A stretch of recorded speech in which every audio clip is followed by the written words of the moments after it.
అబద్ధాలు మాట్లాడడంలో కేటీఆర్ పీహెచ్డీ చేశాడని ప్రభుత్వ విప్ వేముల వీరేశం ఎద్దేవా చేశారు.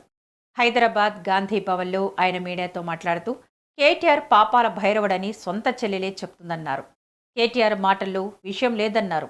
10 సంవత్సరాల్లో ఎన్ని పాపాలు చేశారు, ఎంతమంది జీవితాలతో ఆడుకున్నారో చరిత్ర చెబుతోందని వీరేశం పేర్కొన్నారు. తెలంగాణలో ఒక జనరేషన్ విధ్వంసం చేశారని ఆరోపించారు. బీఆర్ఎస్ నేతలు చరిత్రహీనులుగా మారి రేవంత్ రెడ్డిని విమర్శిస్తారా అంటూ ప్రశ్నించారు.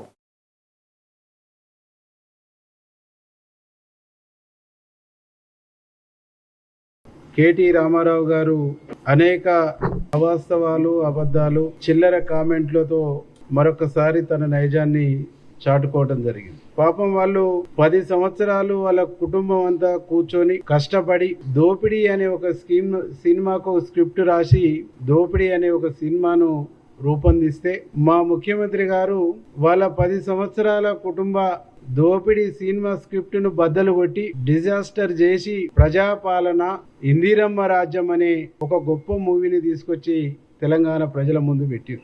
ఈ మూవీ మా ముఖ్యమంత్రి గారి స్పీడ్ చూసిన తర్వాత కేటీఆర్ గారికి దిమ్మ తిరిగిపోయి మైండ్ బ్లాక్ అయ్యి ఒక 5 minutes నాకు టాయిలెట్ వస్తుంది, టైం ఇవ్వమని చెప్పేసి అడుగుతాం.